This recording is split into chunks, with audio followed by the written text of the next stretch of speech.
Tesouro IPCA mais 8% tá confirmado. Taxas do Tesouro Direto voltaram mais uma vez a disparar. E tem título do IPCA mais alcançando taxas muito perto de 8%. Num momento em que a bolsa faz topo, tá na máxima histórica, pelo menos em termos nominais. E que aí muitos ficam com dúvidas como: o que o investidor deve fazer nesse momento? Aproveitar altas taxas da renda fixa ou colocar mais dinheiro na renda variável? O meu sócio Felipe Almeida vai te ajudar a responder essa e outras perguntas, então presta muita atenção, deixa o dedo no like e bora pro conteúdo. Boa, vamos lá, e o que a gente tá vendo no Tesouro Direto segue sendo um momento raríssimo. IPCA mais 8 apareceu no Tesouro Educa Mais, que é atrelado ao IPCA e que tá ali entre o rol de opções. Se a gente olha para os tesouros IPCA normais, com pagamento todo no vencimento, a gente vê algo próximo a isso, IPCA mais 7,8, IPCA mais 7,5 e por aí vai. Agora, por que a gente fala que essas taxas elas são raras de acontecer? E a gente consegue entender isso olhando para o histórico de taxa do Tesouro IPCA. Olhando para o título de vencimento de 2029, a gente percebe que de 2023 até o final de 24, o máximo que ele pagou foi algo como IPCA mais 6,5. E aí, dali para frente, ele ficou entre 7,5 e 8 de juros acima da inflação. Se a gente pega um título ainda mais longo, como o 2035, aí nesse caso a gente percebe isso ainda mais claramente. Pouquíssimos foram os momentos da história em que o IPCA tocou em rentabilidades acima de 7% ao ano, e isso está acontecendo nos períodos recentes. Na verdade, a média que se espera de um título como esse é algo como IPCA mais 5, que entre idas e vindas é o que ele ficou de média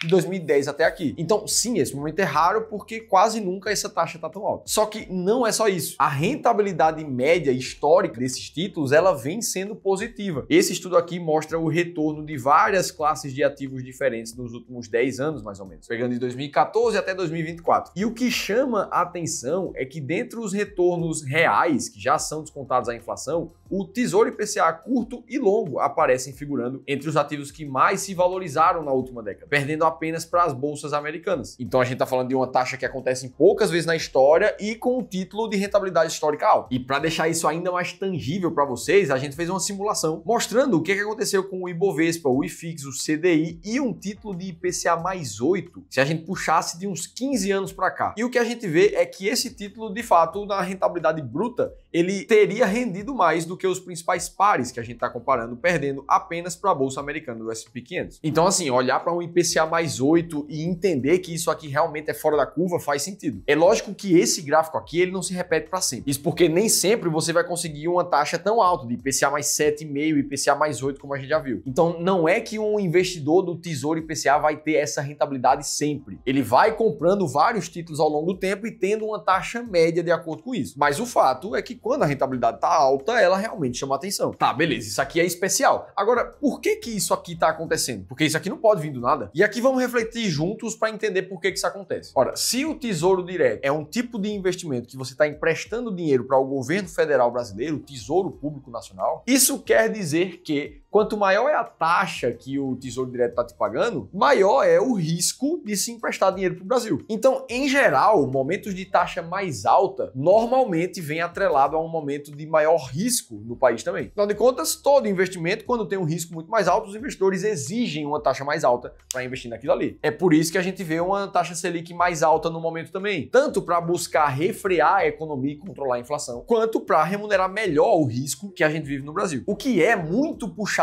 pelas tensões internacionais que a gente continua vendo, apesar das reviravoltas positivas recentes, mas principalmente das dificuldades fiscais que o Brasil ainda passa, onde o setor público segue tendo déficits históricos recentemente, gastando muito mais do que arrecada. Então, o momento mais difícil leva a taxas mais altas, momentos especiais para investidores. E aí, ao mesmo tempo que isso acontece, a bolsa lá do outro lado está batendo recorde também. Nesse momento que eu gravo o vídeo para vocês, ela está em cerca de 145 mil pontos. E olhando para o histórico, esse patamar de preços realmente nunca tinha acontecido antes. E é isso aqui que começa a criar um cenário único, onde a Selic está alta e o Ibovespa também. Porque normalmente o que os investidores esperam é uma gangorra nisso, né? Quando a Selic está muito alta, a renda fixa está pagando mais, normalmente a bolsa está barata, está caindo, está de lado. Mas o fato é que mesmo com a Selic em 15% 2% ao ano, a bolsa já dá sinais de melhora. E alguns fatores explicam isso aqui. O primeiro deles é o desempenho positivo das empresas, normalmente vai estar sempre por trás de uma valorização da bolsa, os fundamentos das companhias. 2, a gente começa a ver uma entrada de capital aumentando, o estrangeiro trazendo mais de 21 bilhões de reais para a bolsa em 2025. Ano passado eles tiraram mais ou menos o mesmo valor de dinheiro e agora começam a voltar de forma tímida ainda. E em terceiro, a perspectiva de cortes na taxa Selic do Brasil e dos Estados Unidos. O que todo mundo começa a entrar em consenso para o ano que vem é que uma Selic pode chegar no patamar dos 12% no final de 2026. E é natural que, se essa expectativa se concretizar, a bolsa se valorize ainda mais por um ambiente macroeconômico melhor. E por último, não menos importante, uma expectativa de uma mudança de governo em 2026 também anima os mercados. Agora, dito tudo isso, o que é que o investidor tem que fazer? Será que ele tem que ir para a renda variável para acompanhar esse movimento ou continuar aproveitando as taxas mais altas? E é aqui que entra a armadilha que 90% dos investidores acaba caindo, que é sempre ficar com essa cabeça de tudo ou nada. Ou você sai completamente da bolsa, ou você ignora totalmente a renda fixa. E a resposta nunca vai ser nenhum nem outro. Até porque, se a gente for comparar o resultado do CDI com o Ibovespa nos últimos 5 anos, por exemplo, o que a gente vai ver é que o CDI ainda está dando um pau no Ibov, 61 contra 45%. Então, essa alta que a bolsa teve, ela não foi suficiente para superar os ativos de renda fixa, olhando para o passado recente. E esse cenário piora ainda mais quando a gente compara a inflação com a bolsa, também nos últimos 5 anos. E a gente percebe que eles estão praticamente empatados. Ou seja, a alta da bolsa está servindo minimamente para corrigir o poder de compra dos investidores ao longo do médio prazo. Então, quando você olha sob essa ótica aqui, já são 5 anos sem ter resultados relevantes. Afinal de contas, ninguém vai investir em ações na bolsa de valores com muito mais risco para ter minimamente a correção da inflação. E aí é justamente nesse pensamento, nessa hora, que muitos investidores olham para isso e pensam: poxa, por que eu vou sair da bolsa? A rentabilidade da renda fixa continua tão mais alta, com muito menos risco. Não é melhor estar lá? E é aqui a cilada que os investidores acabam caindo. Os ativos atrelados a ações, por exemplo, começam a sofrer resgates cada vez maiores, como a gente vê nesse gráfico, para que as captações das rendas fixas sejam muito maiores também. É um movimento de resgate da renda variável para correr para as taxas altas da renda fixa. E assim, a gente vê notícias como essas. Números de investidores na renda fixa batendo recordes atrás de recordes por causa dos juros altos. E isso acontece ao mesmo tempo em que a bolsa subiu de forma nominal, mas não subiu de forma real ainda. Olhando para os patamares de preço do Ibovespa, a gente ainda encontra o preço sobre lucro abaixo da média histórica. Ou seja, demonstrando que esse início de movimento ele ainda é muito pouco para justificar qualquer rentabilidade na bolsa. Ou seja, o que a gente continua vendo são investidores com a cabeça ao extremo, indo correndo para a renda fixa e liquidando a maioria das posições que eles ainda têm em ações, fazendo uma verdadeira transferência de riqueza, vendendo os ativos que ainda estão abaixo da inflação, ainda estão abaixo do preço, para comprar ativos que já estão na alta. Esse comportamento de manada é o que a gente chama de behavior gap no mercado, que nada mais é do que uma diferença de rentabilidade por causa do comportamento dos investidores. Quer ver um exemplo disso na história? Se a gente voltar mais ou menos uns 20 anos, na primeira década desse século, entre os anos 2000 e 2009, a bolsa dos Estados Unidos teve esse comportamento que está aqui na tela para você. Na média, ela caiu e a rentabilidade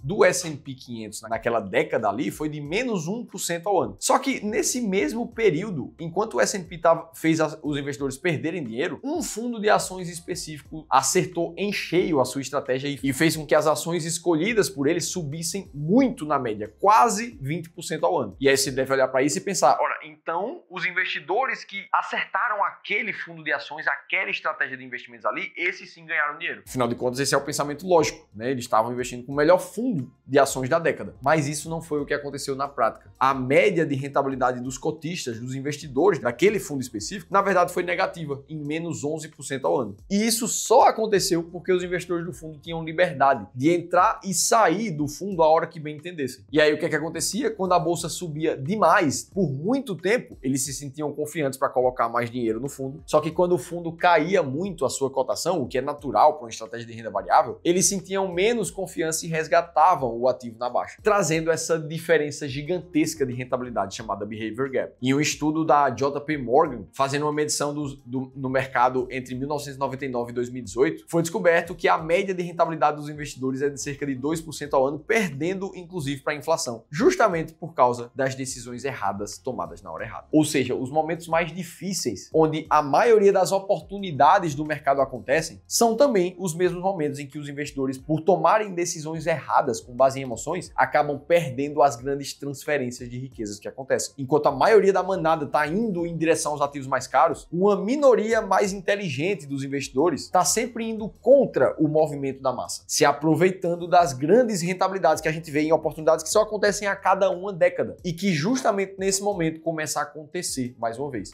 E é justamente para te falar sobre isso que a gente criou um evento chamado A Maior Transferência de Riqueza dessa década, para te mostrar como é que você pode investir do jeito certo, saber exatamente quais ativos comprar para ganhar dinheiro com essa nova transferência de riqueza que já está acontecendo. Somente uma minoria informada vai conseguir construir e multiplicar o patrimônio dessa vez. Essa aula é totalmente gratuita e vai acontecer no dia 13 de outubro às 19 horas aqui no canal do Clube do Valor. E para você se inscrever é 100% grátis mesmo, é só clicar no link aqui embaixo. Dito tudo isso, a gente entendeu um pouco o problema dessa forma de pensar, vou só para renda variável, vou só para renda fixa. Mas como é que você, como investidor, pode se aproveitar, de fato, de um momento de taxas altas, de renda variável ainda barata, mas começando a subir? E a resposta, ela pode parecer até chata, mas ela é simples. E a resposta certa é o que a gente sempre bate na tecla com vocês aqui no canal. Você precisa ter uma estratégia de macroalocação muito clara. Isso quer dizer que as porcentagens de cada uma das classes de ativos da tua carteira devem ser sempre muito claras para você. Estou te dando esse exemplo aqui na tela, mas pode ser uma configuração diferente dessa. Por exemplo, aqui um investidor um pouco mais arrojado que gosta de ter mais ou menos 20% do seu patrimônio em ações do Brasil e em ações dos Estados Unidos. Ora, concorda comigo que quando as ações do Brasil ou dos Estados Unidos subirem muito forte, esse cara aqui vai se aproveitar muito, a carteira dele vai se valorizar demais. Em compensação, perceba que esse cara também tem uma boa parcela da sua carteira em renda fixa e inflação. Ou seja, esse cara está sempre com a rentabilidade média mais alta e com muita clareza de sempre saber o que fazer. Porque, afinal de contas, quando ele perceber, por exemplo, que a renda fixa subiu demais na carteira dele e a renda variável cair, em consequência disso, em termos de porcentagem, ora, ele vai ter muito claro que ele precisa comprar mais renda variável na baixa, na hora que ela estiver mais barata. E de forma sucessiva, esse investidor vai estar sempre contra o movimento de manada, ganhando mais dinheiro que a média. É um exemplo de um cliente real aqui do clube, por exemplo, que estava com carteira similar, parecida com essa que eu acabei de te mostrar, e que no histórico da sua rentabilidade, 2017 até aqui, esse cara viu a sua carteira subir muito mais do que o CDI, quase 160% de alta. Ou seja, não tem segredo, é entender o seu perfil de investidor, desenhar uma carteira de macroalocação muito adequada para isso e ganhar em todas as frentes das oportunidades que o mercado acaba oferecendo em momentos assim. Ficou claro isso para vocês? Me conta aqui embaixo o que é que você achou desse vídeo. Dito tudo isso, eu te mostrei o que está acontecendo com as taxas e como aproveitar um momento assim, para que você continue assistindo os vídeos aqui do canal. Eu vou deixar um outro conteúdo bem similar a esse e eu vou estar te esperando no próximo vídeo.